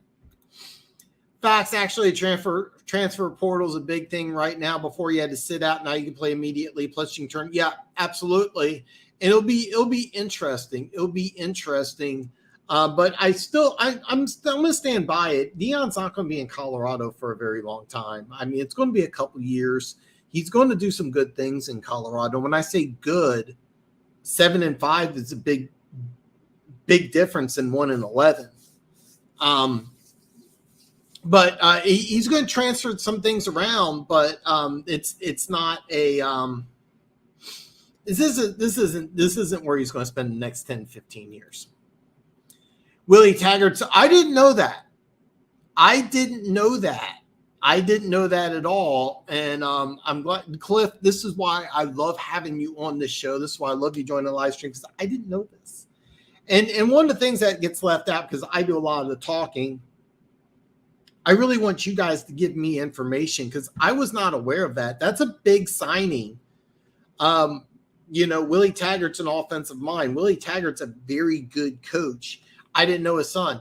And by the way, this could be a situation where Deion plays for a couple of years. His son, comes in for mop-up duty, gets his name out there, and then, these guys transfer to a bigger school in a few years, or they ride it out in Colorado. I didn't know this. I'm really glad you told me. Plus the weather, kids want to go play in war. Yeah, exactly. A lot of these guys, are not, I mean, Bill McCarthy, when he took over at Colorado, I watched a lot of 30 for 30 shows, and Bill McCarthy, I was a big fan of Bill McCarthy when he won a national championship in Colorado. He recruited, I don't know how exactly he did it, but he was able to recruit in California. There's a hotbed of California talent. And he was able to convince those kids, and it caused some problems because Denver is the whitest city in America. I don't know if a lot of people know that, but it's like 92% white or something crazy. So they were bringing in a bunch of kids from South Central LA. It was Alfred Williams, Canavis McGee, Eric Bieniemy, Darian. This is a fun fact. Darian Hagan, you probably don't know this name. He was the quarterback for the University of Colorado. He helped win them a national championship. I went to, it's called AIT. So you go through basic training, and then AIT stands for Advanced Individual Training. And the girl sat next to me, her name was Twella Wilson, I believe. This was almost 30 years ago. She was Darian Hagan's cousin. And she met like all the players at University of Colorado. They were really close, and I bombarded. We had a lot of fun together. Not that much fun, but I knew Darian Hagan's cousin. It was really cool. I was a big Colorado fan for a while. Like, they just exploded. Their story is one of the best stories in the history of college football. If you're not aware, I don't want to get into it because I'm going to rant. But when they won the national championship. It was one of the best stories of all time. The starting quarterback died of cancer. He got Coach McCarthy, the head coach's daughter, pregnant, and he's really big into religion. Matter of fact, he ended up leaving Colorado to join Peacekeepers. It's a religious organization. He was not happy. I mean, his star quarterback that he recruited got his daughter pregnant. Then almost a year later dies. It's a terrific story. And I almost stop ranting there, but in Colorado, you got to recruit in California, and you got to recruit now more than ever. You got to recruit in Texas.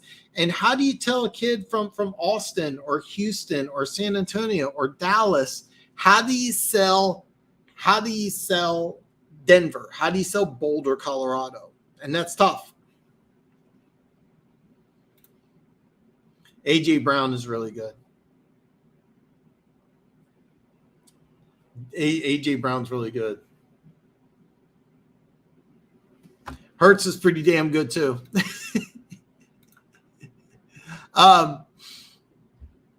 Cowboys, unfortunately, I know. I know you're a Bucs fan. I would take the Bucs. I'm surprised you would say that because I know you're a Bucks fan. I'm really surprised that you would say that. I'm really surprised that you think the Cowboys would beat the Bucks. I'm really surprised that. I've been saying that. I don't know how much of the show you caught, but we started off. I started off saying that I was really floored that the Lions are a 2-point favorite. I am floored by this. How are you favored against a 10-2 Vikings team that is going to win the division? They are going to win that division. Okay. I mean, the Vikings are going to win that division. It's going to happen. Okay. All they need is one win. The Vikings need just one win in the next 5 weeks to win that division. They're 10-2. The best team in that division is 5-7, which you know what? Let me pull this up because I have it here. Are the Lions the second best team in that? Okay, yeah, the Lions are the second best team in that division. The Lions are 5-7, Green Bay's 5-8, and Chicago is eliminated from playoff contention. They're 3-10. Okay, so the 10-2 Vikings either just need Detroit to lose one game. All right, Detroit is going to lose one game, or they win one and they win the division. So Minnesota's going to win the North. Okay. I am floored that they are underdogs against Detroit. And look, you know this as well as anybody. We get a lot of love from Lions fans here. And I love the Kool-Aid. I love Hatter's House 7110 here. I love this shit. I've never seen Vegas and the media and odds makers get on board of the Lions. I've never. Vegas must know the Lions are winning. Yes, I've never seen this. I've never seen this. I've been doing this show for a while. You've been with me on a live stream. You've seen me for a while. You know I get Lions love. I don't remember the last time the media and Vegas is on board with the Lions. I've never seen it. They are a favorite. Let me go back here because this line's been jumping around. All right, I think I made my video and I got the link below. By the way, check out the video, Cliff. I think it was 1.5. I think it was 1.5. I think they're a 1.5 point favorite. It's now 2. More people are betting on. People are also liking the over on this game. It's 53. I think when I made my video, it's 52.5. So I've never seen Vegas and the odds makers get behind. I've never seen them get behind Detroit before. Dan, I would love if Deion came to Florida. Oh my God, how much that pissed Seminoles fans off too. I'd love that.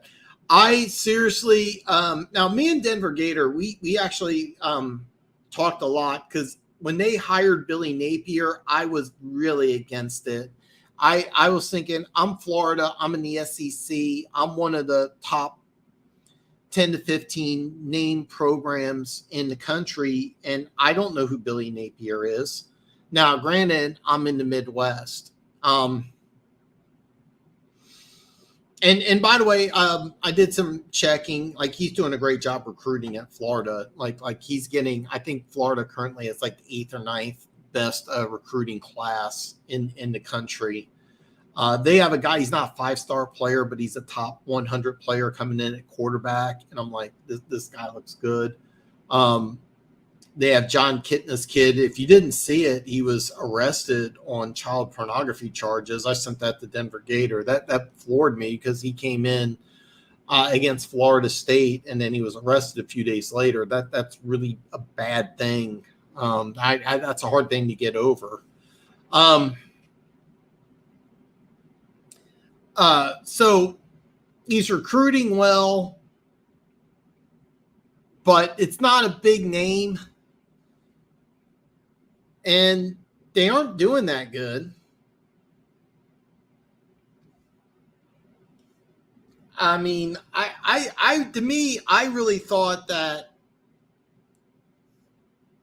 they should have gone after a bigger name. Okay, not just me.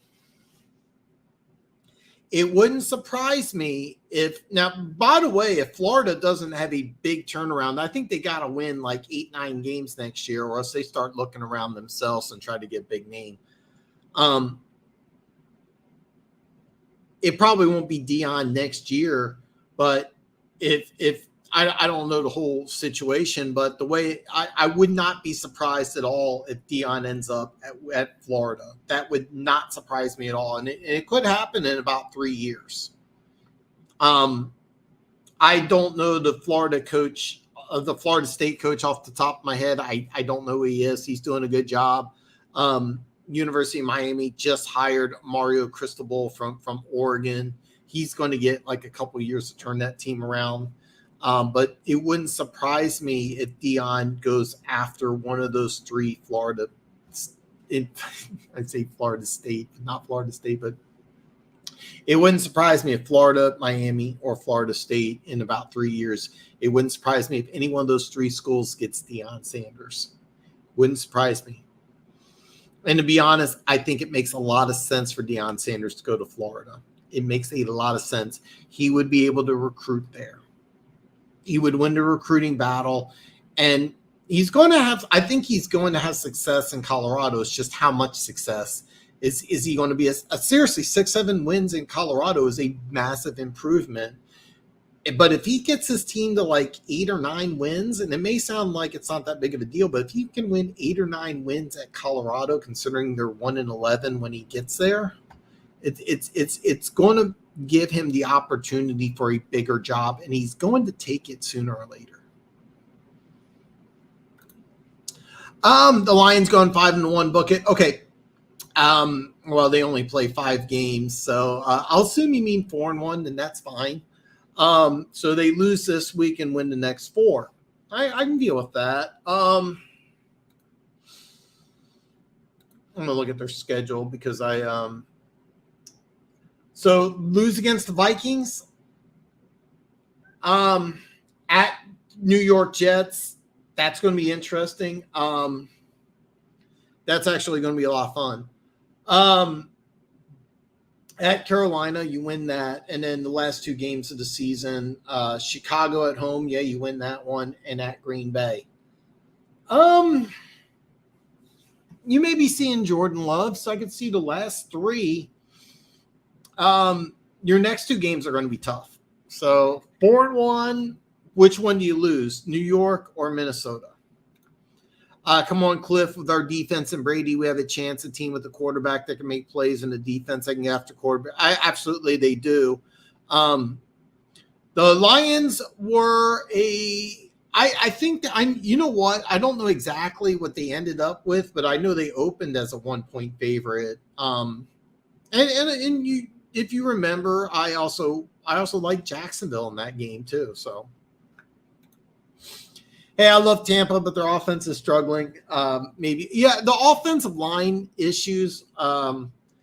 This is why I think Brady comes back, because no matter who is going to play at quarterback in 2023 for Tampa Bay, the number one thing Tampa Bay is going to do is fix that offensive line. All right, they're going to fix that offensive line interior. If nothing else, they're just going to get players coming back from injury. So they're going to fix that interior offensive line, which is going to make their offensive line better. I think Fournette's still under contract. He's banged up. He's not 100%. Rashad White went to high school like 20 minutes this way. Yeah, he's a local kid. Loved Rashad White, and he's a guy who's playing better. None of your wide receivers in Tampa Bay look healthy. Julio Jones, his best days are behind him. I have no idea. You know what? I never understood it, because I really thought that 5 years ago, I really thought that Mike Evans would end up being the best receiver in the National Football League, and it never came up. It never happened. I mean, he's good. He's an excellent wide receiver, but I really thought he would be like the guy, and it never happened.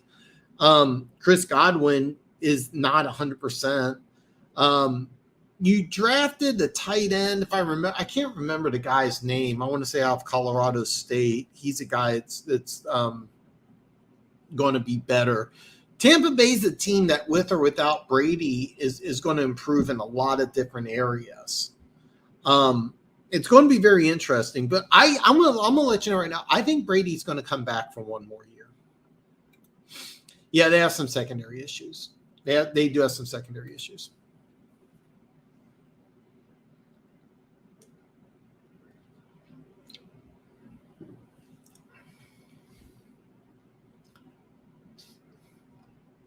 Yeah, that's why I'm hoping Jensen comes back. Wolfs will be back soon. Thankfully, Donovan Smith was there. Yeah,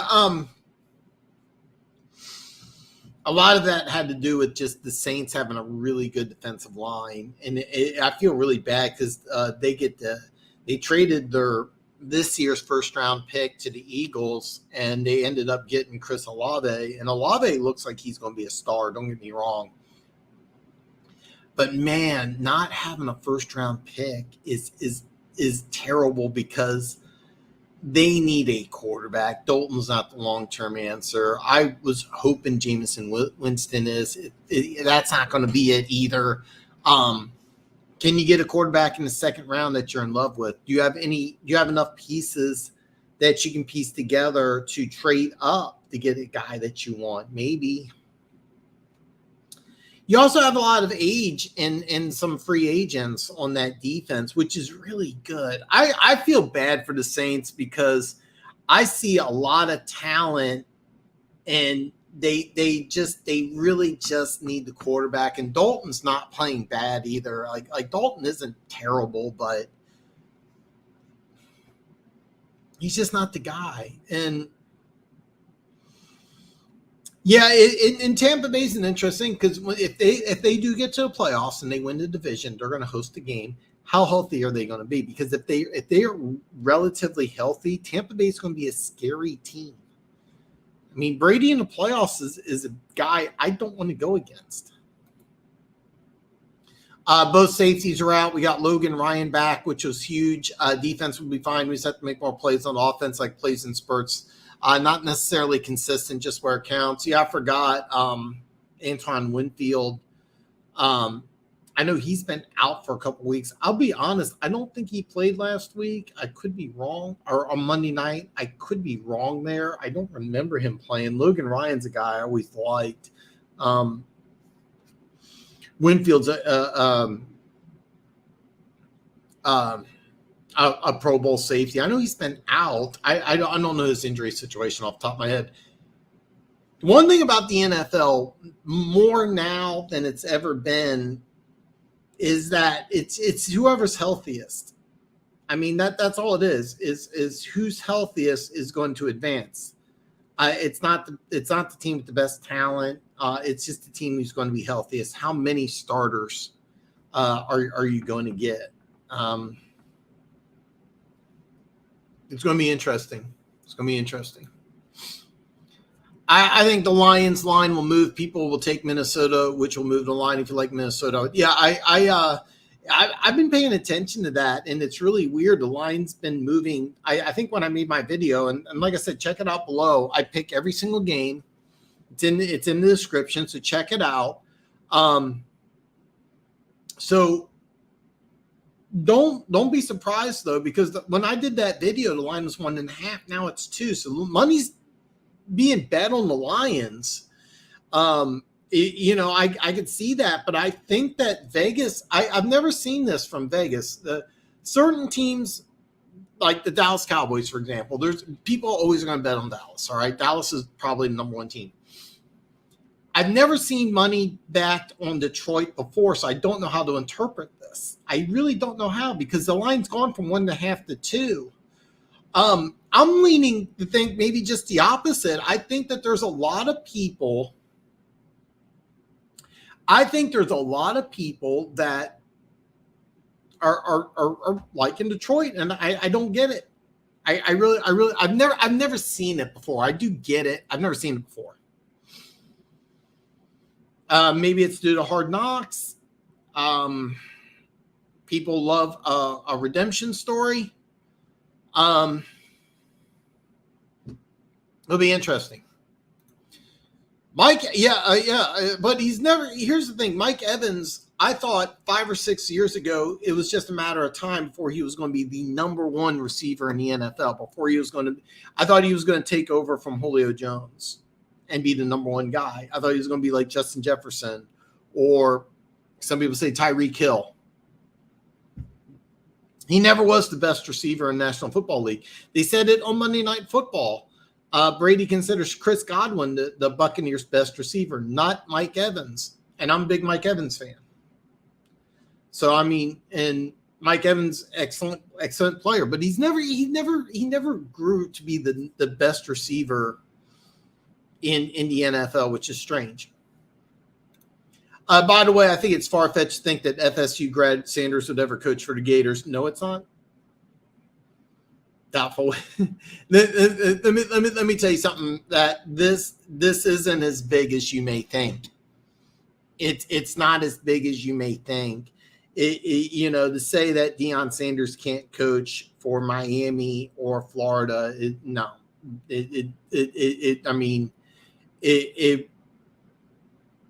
If the position became available to coach in the SEC, he'll take it. I mean, the SEC's the cream of the crop. I mean, and he can use the Florida State, love, even though it's for the Gators.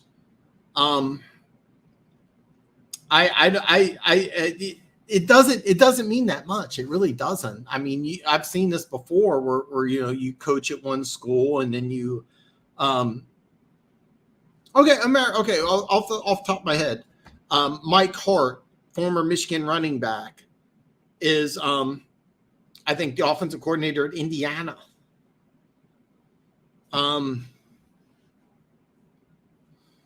I was trying to think here. Chip Kelly, he was at Oregon. He came to the NFL. Now he's with UCLA. There's a lot of coaches that, with their alma mater, they go somewhere else. I don't think this would really affect it.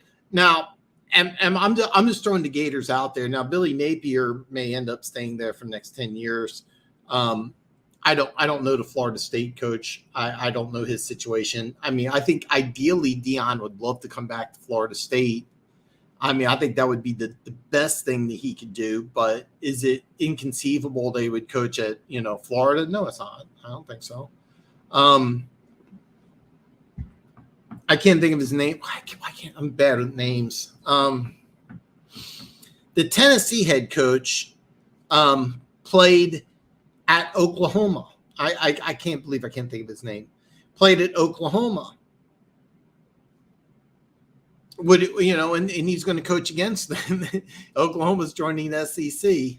So, I mean, he's going to coach against his alma mater every year. Or I'm not exactly sure how that 16-team thing's going to work, but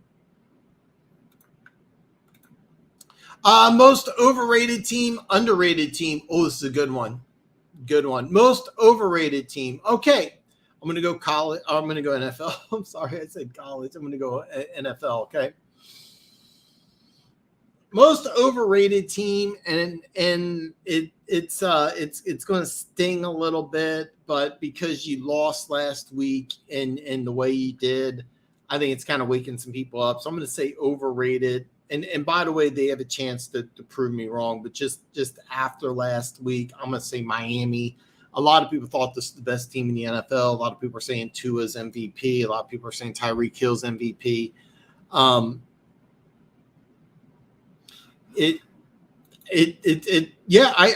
Cliff, I get it. I really do, but it's a different day. It doesn't, the alma mater thing really doesn't mean as much. It really doesn't. I'm going to say Miami right now because a lot of people are talking about them being a Super Bowl team. I think they proved that they're really not. I think that they're going to go to the playoffs. I really do. I think they are going to go to the playoffs, but they're not really the team. I'll also say overrated.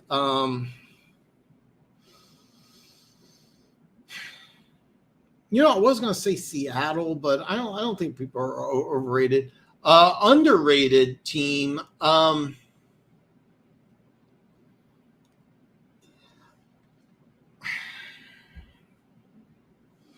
I'm gonna say Washington because I love the way they're playing. And I know they just tied the Giants, and they may not even make the playoffs. But I love the way they play. It's an ugly type of team. It's a fun team. Another underrated team, and this is just a homer pick, is Kansas City. People are really discounting the Chiefs after the Bengals beat them, but the Chiefs are still the best team in the AFC. The Bengals match up really well against Kansas City, but good luck playing Kansas City in the playoffs. And Kansas City's still a team to beat in the AFC. Probably not the best answers, but overrated Vikings. I agree completely with Washington. The one thing I'll say about the Vikings is when they beat Buffalo in Buffalo, they're down 27-10 late in the third quarter. They came back, and that was just really good.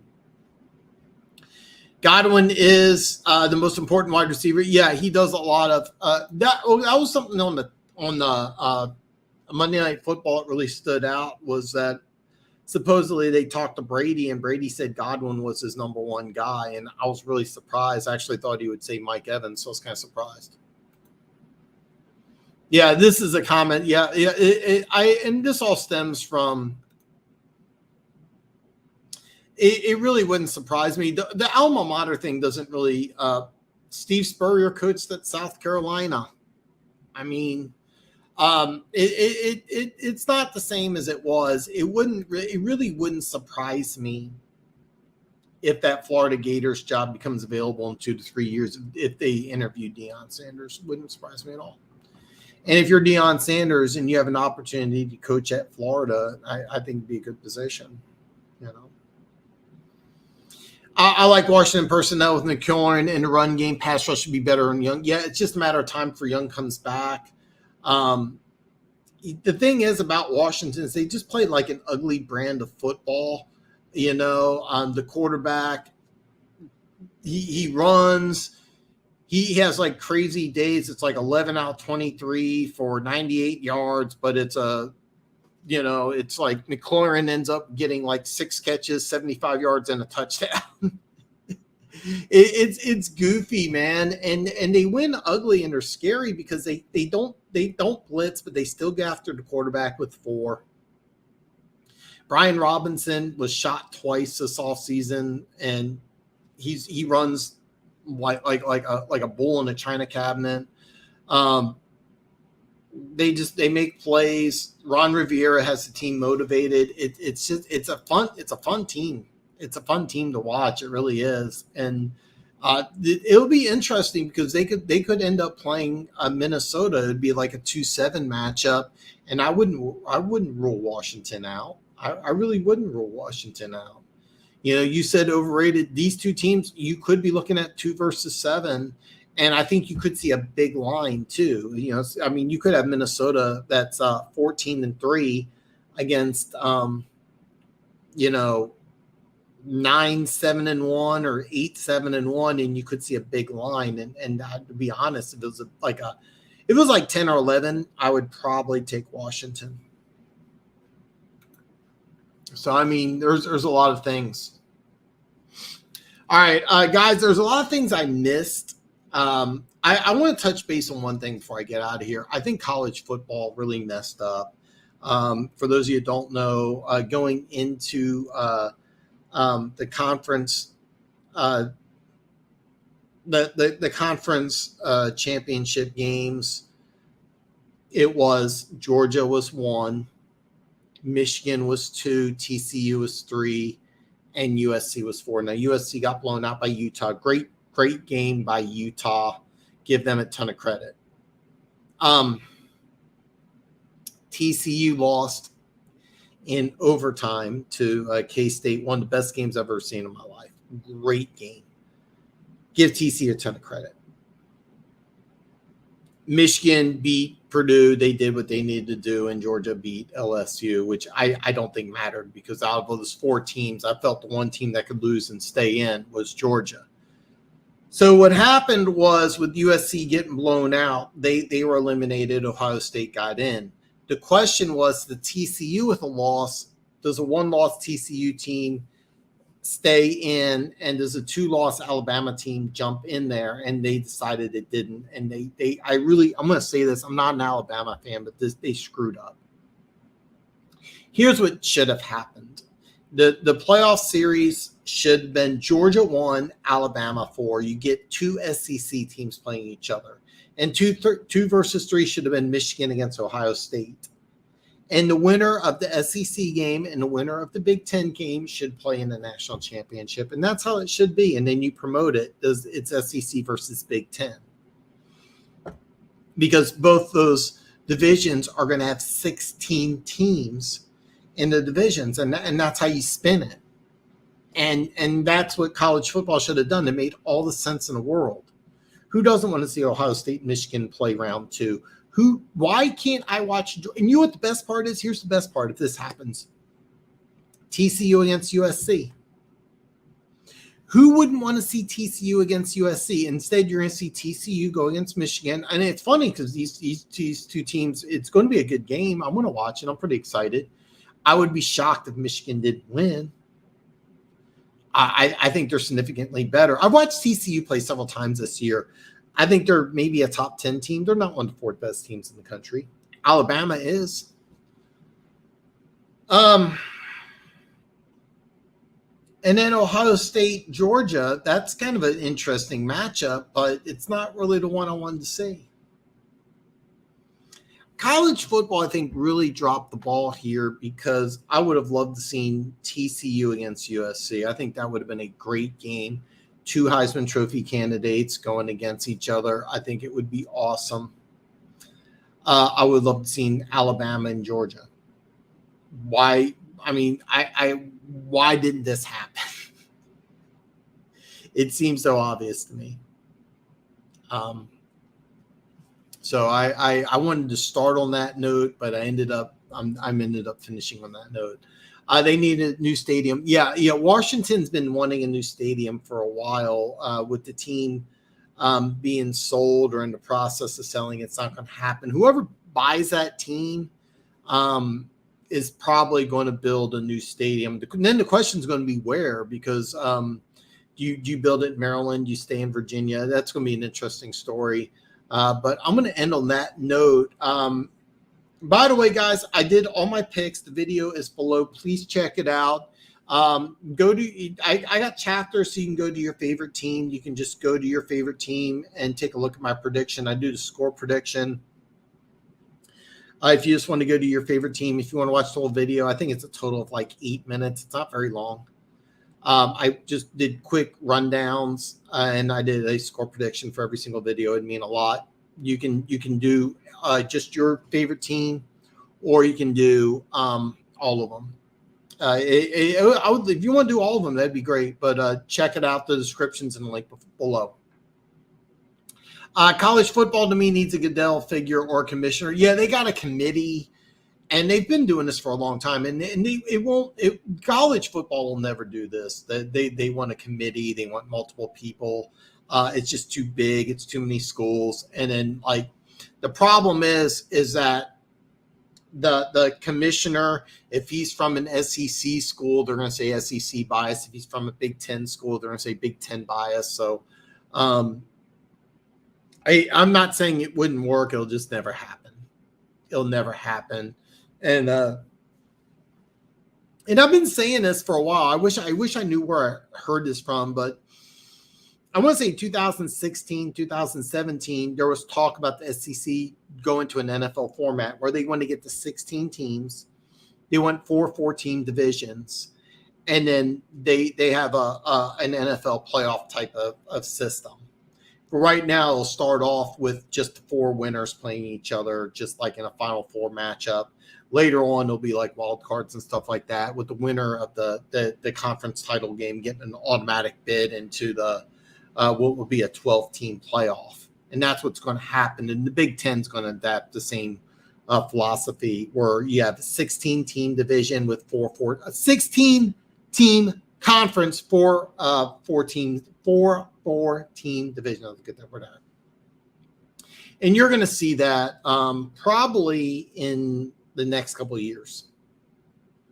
So anyway, ending on college football. But anyway, I'm going to wrap up on that note. There's a lot of things I missed, and I didn't really preview week 14, but next week or next show on Friday, I'm going to give you every single game. I'm going to give you every single prediction. I just wanted to kind of recap, and the most important thing about doing this is just answering your questions. It's my favorite thing to do, so I can't thank you enough for joining. Don't forget, give me a thumbs up. Give me a thumbs up. Don't forget to like this video. Check out the video. I got the link below. Check it out. And I'll see you guys back on Friday.